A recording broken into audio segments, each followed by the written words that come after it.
Mesdames et messieurs, bonjour et bienvenue dans votre émission Dites-nous docteur. À la présentation, c'est votre Fanny Malonga, Lumière FM. Nous sommes dans la commune de Ngiringiri, justement pour rencontrer un des médecins spécialistes dans son domaine. C'est un orthopédiste, aussi traumatologue. Il s'appelle le docteur Kapia Sele André. Avec lui, on va parler de cette pathologie qui n'est rien d'autre que la fasciite nécrosante, appelée communément Mbasu.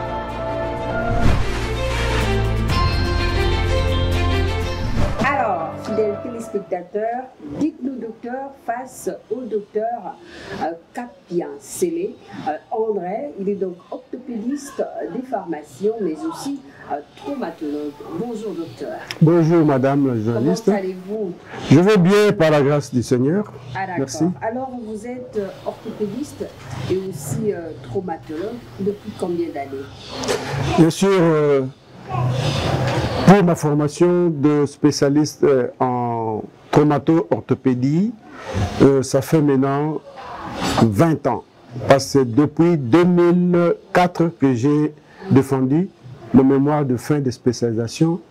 Et cela tombe bien, c'était le 7 juin 2004 que j'ai défendu le mémoire de fin de spécialisation. Alors, nous sommes aujourd'hui le 8 juin 2024. Ça fait jour pour jour 20 ans que j'exerce en tant que spécialiste reconnu au tableau de l'ordre de médecins. Et je trouve que cette émission, dites-nous docteur, tombe à propos et ça me rappelle les anciennes émissions de santé animées par un de nos professeurs, je ne parle pas à son âme, docteur Essakwa, qui avait une tranche au niveau de la radio congolaise ou bien zaïroise, actuellement RTNC, OZRT à l'époque, et maintenant c'est RTNC. Et c'était une émission sanitaire, et cela permettait au commun des mortels d'avoir quelques notions sur la santé. Alors aujourd'hui, c'est Fanny Malonga qui, n'est-ce pas, va devoir accompagner la population congolaise de l'extérieur comme de l'intérieur à propos de cette émission. Justement, vous posez des questions. Alors notre préoccupation aujourd'hui est basée sur la fasciite nécrosante qui, dans le commun des mortels, est appelée Mbasu. Vous êtes fort dans Mbasu. Et expliquez-nous un tout petit peu comment cette symbiose, en fait, ces changements, c'est quoi déjà? Nous, on va aller dans le commencement. Hein. Ouais. C'est quoi déjà fasciite nécrosante, appelée communément Mbasu par le commun des mortels? Bien, merci Madame Fanny. De prime abord, nous devons expliciter les termes. Parce que dans le commun des mortels, quand ils disent Mbasu, pour nous, les scientifiques, nous trouvons que le terme Mbasu n'est pas tellement approprié à ce que nous appelons fasciite nécrosante. Parce que Mbasu, pour nous, nous disons que c'est un fourre-tout. Parce que le commun des mortels ne sait pas faire la différence entre les différents termes que nous utilisons en médecine moderne. Et toutes les pathologies qui se ressemblent à la fasciite nécrosante, ils appellent ça Mbasu. Quelqu'un a une plaie qui a traîné, que nous appelons ulcère, par exemple chronique, et puis dans l'ulcère, il y a aussi des classifications, ils appellent cela Mbasu. Mais la fasciite nécrosante, c'est une infection grave, bactérienne, et qui intéresse beaucoup les structures sous-cutanées, donc sous la peau, et la graisse, et parfois le fascias, qui est une membrane qui sépare la graisse sous-cutanée et la peau névreuse qui recouvre les muscles. Alors, la fasciite nécrosante, autrement appelée phlegmo diffus, donc ça, ce sont des termes, je pense que les scientifiques, les médecins comprennent cela très bien, parce que nous faisons une émission quand même française, mais si nous devons prendre les termes un peu génériques pour une meilleure compréhension pour les autres. Donc ce sont les structures qui sont en dessous de la peau qui sont concernées par cette infection bactérienne, mais qui est grave parce qu'elle se répand rapidement. Ah d'accord. Voilà. Dites-nous, docteur, parce que c'est ça, en fait, notre préoccupation. Oui. Est-ce que, à l'époque, nos grands-parents, nos ancêtres, est-ce qu'ils ont connu Mbassou ou fascite nécrosante? Effectivement, Actualité ou quoi? comme nous parlons de fascite nécrosante, ça existait depuis belle lurette, même nos ancêtres. C'était pas comme aujourd'hui. Évidemment, ici, c'est parce que nous sommes dans une agglomération où il y a beaucoup de médecins et nous regardons, nous faisons souvent, on pose le diagnostic, nous sommes dans un milieu, mais dans les milieux ruraux, ils n'ont pas tout l'arsenal médical requis pour faire le diagnostic comme il se doit. Alors, en ce moment-là, ça existait, mais ils avaient leur façon de le traiter. Et souvent, au village ou dans les milieux ruraux, on ne recourt pas tellement à la médecine moderne. Et c'est le cas même ici à Kinshasa. C'était parce que les ancêtres mangeaient bien ou quoi? Non, la pathologie existait, mais les gens les soignaient traditionnellement. Ils pensaient que c'était une pathologie qu'on ne devait pas soigner à l'hôpital. Et ils allaient beaucoup plus. Et cette mentalité est là jusqu'aujourd'hui. Parce que les gens préfèrent soigner ce qu'ils appellent Mbassou de façon traditionnelle, au lieu d'aller à l'hôpital. Et nous allons, au cours de notre émission, en parler et voir quelles sont les conséquences néfastes de ce traitement-là. Tout à fait, avant d'arriver là-dessus, parce qu'il s'agit de la santé, fidèles téléspectateurs, vous savez que la santé n'a pas de prix. Donc nous devons vraiment prendre précaution, parce qu'ici on parle de prévention, on parle également de manière curative en fait. Alors docteur, Mbassou s'est connu dans le Congo central. C'est pas en Lingala, on doit dire la vérité, parce qu'il y a des téléspectateurs qui nous suivent. Mbassou en Lingala, ou fascite nécrosante en Lingala, c'est quoi? Parce que Mbassou, ça ressort du Congo central. Bien, c'est un peu difficile pour déterminer les termes fascite nécrosante en Lingala. D'autant plus que la médecine moderne n'a pas été conçue en Lingala. C'est en français. Et tout ça, ce sont des termes consacrés. Et oui, mais le problème, c'est que il faut laisser le diagnostic au médecin. Le malade vient avec ses signes et que le médecin, et puis le médecin va poser son anamnèse pour savoir un peu comment ça a commencé. Le début de cette pathologie. Et généralement, c'est une petite plaie au niveau de la jambe ou bien au niveau des orteils. Et cette plaie est souvent infectée. Et souvent, vous connaissez nos habitudes ici. Quelqu'un a une plaie, il prend un peu de la terre, il le met. Mais dans cette terre là-bas, on ne connaît pas les genres de microbes qu'il y a là-dedans. Et alors, il y a beaucoup de germes qui sont très pathogènes et virulentes et qui vont maintenant créer un début de signe. Ça sera une rougeur et il y aura un gonflement au niveau du pied. Et puis, cette rougeur là-bas s'étend rapidement. Et alors, il y a parfois des bulles. Et il va sentir une chaleur au niveau de son pied. Et puis, le pied gonfle. Alors, ça, c'est le début. Ouais, le début et le signe du début. À ce moment-là, le traitement peut rester, s'il a vu le médecin à temps, le traitement reste seulement médical. On soigne, on donne les antibiotiques, et puis, ou soit de façon générale, ça veut dire une antibiothérapie probabiliste, parce qu'on n'a pas encore fait les examens pour déterminer les germes. Mais quand on fait la culture de sécrétion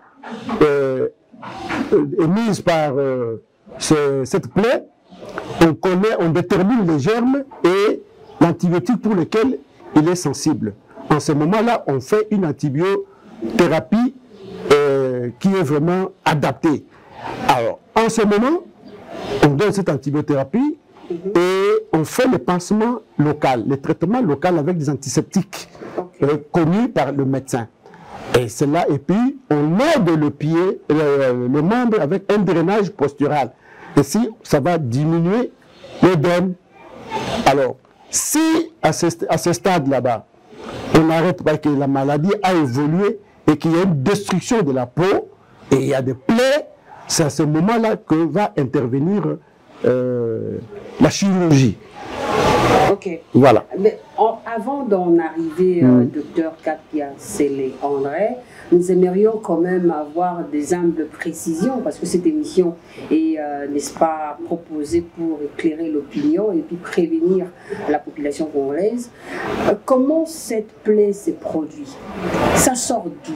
Quelles sont les causes qui amènent à ce que les personnes puissent avoir des plaies qui commencent en boutons et puis ensuite ça devient facile, nécrosant? Oui, madame, comme je l'avais dit au départ, que le début, ça peut être, il peut trébucher ou bien avoir une petite plaie, il a marché sur un petit clou ou un tesson de bouteille qui était par terre. Alors, il y a une petite plaie.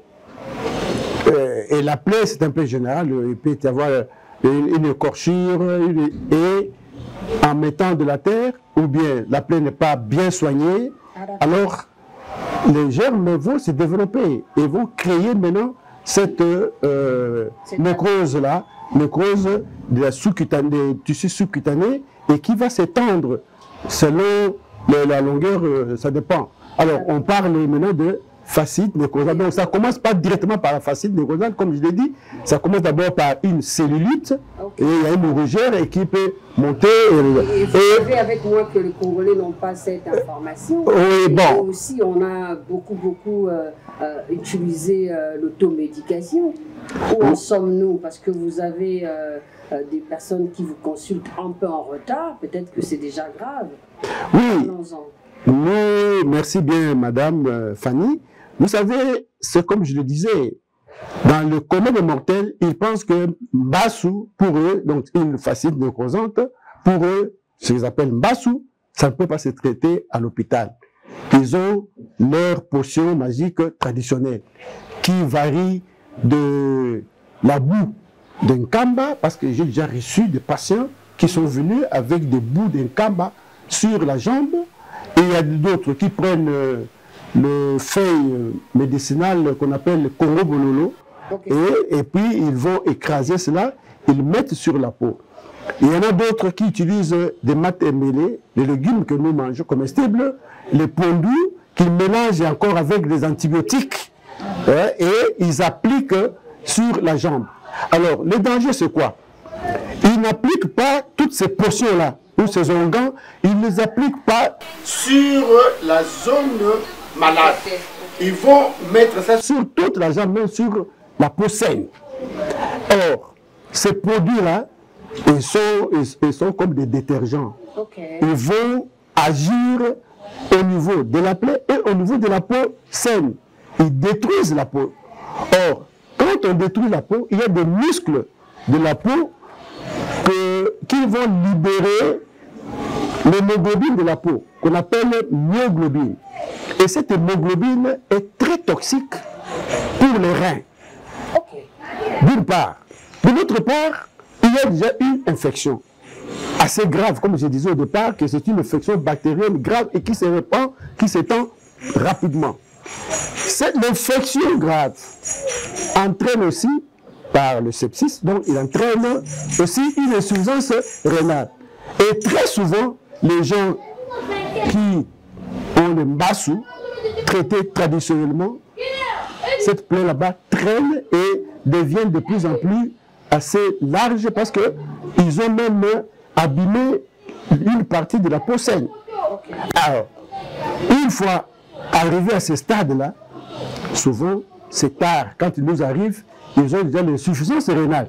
Or, quand ils ont une insuffisance rénale installée, avec l'infection grave qui prend tout le corps, nous parlons même de sepsis, ça devient difficile parce qu'ils doivent aussi faire la dialyse pour que le rein qui ne fonctionne plus, alors il faut que le sang les déchets toxiques qui sont dans le sang, qui devaient être épurés par le rein, ces déchets toxiques restent toujours en circulation dans le sang et vont aller au niveau du cœur, du poumon, du foie, du cerveau. Et la personne va il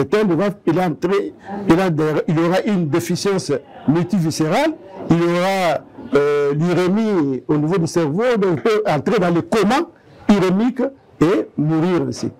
C'est pourquoi ce sont des pratiques qu'on doit abandonner. Il faut arriver chez le médecin connaît toute cette physiopathologie et connaît les conséquences qu'il y a et il peut parler, il va faire un débridement si vraiment la peau est complètement détruite, il va faire un débridement avec des pansements, avec des antiseptiques et donner les médicaments pour protéger le rein aussi. Voilà. Et mais docteur Kapia Sele-André, on doit se dire certaines vérités parce que bon, nous sommes des Congolais, nous voyons comment est-ce que les Congolais traitent cette fasciite nécrosante, communément appelée Mbasu. On dit souvent que c'est mystique, c'est une pathologie mystique. Et beaucoup de gens trouvent des solutions chez les tradis praticiens. Qu'est-ce que vous en dites? Je ne cesserai de marteler là-dessus. Il n'y a rien de mystique dans la pathologie Mbasu. Ça, ce sont des mentalités que nous avons. On pense toujours que quand il y a une plaie, quand il y a une pathologie, quand il y a une maladie qui survient chez quelqu'un, on cherche toujours des causes mystérieuses. On veut trouver que non, il doit avoir un mauvais sort qui lui a été jeté. Et non d'autres. Oui, mais c'est ça, ils en parlent, mais ils n'ont pas de preuves. Parce que qui va prouver? Alors que s'ils viennent à l'hôpital, les médecins ne sont pas des, comment on les appelle, de marabouts, non, des marabouts, okay. Pour dire que non, ça vient du mauvais sort de votre oncle et tout cela. Et ça se voit même au moment des gens, parce que j'ai soigné des gens de toutes catégories, et il y a certaines personnes, elles vendent du pain, et ils trouvent qu'elles ont des masses. Alors, il dit que ce sont ses voisins, vendeuses de pain, qui l'ont cessé parce qu'elle a beaucoup de clients. Alors que le fait de rester longtemps, du matin au soir, les pieds en bas, il ne soulève jamais les pieds. Alors, le retour venu ne se fait pas bien. Les gens commencent d'abord par gonfler. Et dans les veines, là-bas, ce sont les déchets toxiques de l'organisme qui devaient partir. Okay. Mais ça reste sur place. Ça empêche à ce que le sang veineux et le sang rouge en oxygène artériel arrive maintenant là où se trouve ce sang veineux. Alors, qu'est-ce qui se passe? Les veines gonflent et les déchets toxiques là-bas qui se trouvent dans les veines et les liquides qui se trouvent dans les veines qui devaient partir rentrent dans les cellules du veiné. Et il y aura maintenant un gonflement du pied et jusqu'au niveau des chevilles. Si le phénomène persiste, il y a une coloration noirâtre de la peau et la personne va sentir des picotements et des chaleurs en dessous du pied, à la plante du pied, et qui monte, non, pas encore au cœur, non, pas à l'estomac, c'est encore localisé au niveau des membres inférieurs. Alors, il y a en biochimie, nous savons qu'il y a le cycle des Krebs parce que nos cellules fabriquent de l'énergie pour que nous puissions bien marcher, pour que les orteils puissent soient en mouvement, et aider la contraction des muscles. Alors, ce cycle de Krebs génère de l'énergie, pour les scientifiques, nous appelons ça adénosine triphosphate, donc ATP. Mais quand il n'y a pas d'oxygène, ce cycle de Krebs au niveau des cellules de pied, des membres inférieurs là-bas, est orienté vers le cycle de formation d'acide lactique. Donc, on crée une situation d'acidose métabolique. Or, l'acide, si on vous verse l'acide sur la peau, ça va brûler. Alors, cette acidité-là, créée par votre propre corps, va maintenant titiller et brûler les terminaisons nerveuses au niveau des pieds. Et c'est comme ça que les gens sentent des sensations de chaleur. Et ils ont parfois cet engourdissement-là. Et lorsqu'ils vont essayer de marcher, ils ont des crampes au niveau des mollets parce que les cellules, les muscles n'utilisent pas l'énergie, ils commencent à utiliser de l'acide pour travailler. Alors, docteur, que faire lorsqu'il y a une forte chaleur, quand vous avez cette fascite nécrosante? Et quoi manger? Quand on a la fascite nécrosante, il n'y a pas une alimentation spécifique. Mais il est important que le patient ait une bonne alimentation. Une alimentation équilibrée. Cela veut dire que on a besoin de protéines, et les protéines animales et végétales, parce que les protéines aident à la cicatrisation et à transporter le médicament vers les sites où il y a infection. Donc, où il y a agression, le médicament que nous donnons se fixe au niveau des protéines. Si le malade ne mange pas bien, et il n'aura pas une bonne cicatrisation, une bonne évolution dans la prise en charge parce que il n'a pas assez de protéines. Et dans les protéines, nous devons spécifier deux types de protéines. Il y a deux fractions. Il y a l'albumine qui est pour la construction, la cicatrisation, et il y a la globuline. Et la globuline, c'est ça qui aide pour la formation des anticorps et qui intervient dans la défense de l'organisme. C'est ainsi que souvent, dans les causes de Mbassou, ça survient aussi facilement chez les gens qui ont une dysimmunité, qui ont une faible immunité, diminution de l'immunité, ils se défendent mal, l'organisme se défend mal. Alors, pour avoir la défense immunitaire, nous devons avoir des protéines, la fraction globuline, parce que c'est ça qui va donner lieu à la formation des anticorps pour se défendre. Voilà. Alors, le traitement de la fascite nécrosante prend exactement combien de temps? Bien, merci. Première phase, on dit premier degré. Est-ce qu'il y a des degrés aussi? On ne peut pas parler de degrés dans le traitement, nous parlons peut-être de phase. Parce que ici, avant d'arriver à la fascite nécrosante, il y a eu d'abord le début, comme j'avais dit, des cellulites, le début, et tout peut se résoudre si le malade est arrivé à temps. On a donné les antibiotiques, les anti-inflammatoires, on a fait le drainage postural, et le tout peut se régler là-bas. Mais si on est arrivé à la phase de fascite nécrosante, donc ça veut dire qu'il y a une nécrose, il y a une destruction. En ce moment-là, il y a d'abord, premier temps, c'est le débridement. On va exciser, comme je l'avais dit, on va exciser les tissus nécrotiques jusqu'à arriver à la zone saine. Alors, deuxième phase, on a fait ce pansement gras. Deuxième phase, c'est la phase de greffe cutanée à peau mince. Et parce que ça, c'est quand on a des larges étendues. Alors, on fait la greffe cutanée en timbre-poste, comme on le dit, ce sont des greffes à peau mince. Alors, c'est ça la deuxième phase. Et le reste, on va attendre maintenant la cicatrisation complète. Donc, je ne peux pas dire que c'est un traitement qui va prendre 2 semaines, 3 semaines, non. Ça dépend d'une personne à l'autre et ça dépend aussi de l'étendue et ça est aussi fonction de la défense immunitaire de la personne. Est-ce que la prise en charge des personnes qui souffrent de cette pathologie fascite nécrosante, aujourd'hui, si nous avons beaucoup de conséquences, nous avons l'automédication, c'est à propos de la prise en charge. On en parle un tout petit peu pour finir par là. La prise en charge de fascite nécrosante dépend de la précocité. Cela veut dire qu'il faut que le malade vienne à temps, voir le médecin, et celui-ci va déterminer à quelle étape se trouve le patient. En ce moment-là, il va appliquer le traitement en fonction de l'étape où il a vu le patient. Et tôt,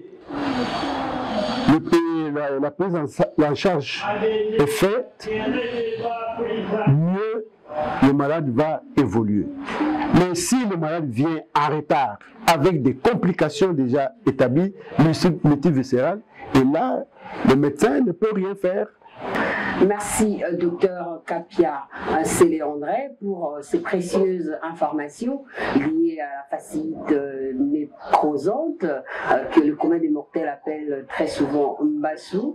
C'est une valeur ajoutée, voilà, que vous avez apportée à la télévision nationale. C'était avec plaisir que nous avons animé pour vous cette émission. Dites-nous, docteur, j'avais reçu pour vous le docteur Kapia André Célé. Alors, nous vous souhaitons excellente journée. Sinon, portez-vous bien et à très vite.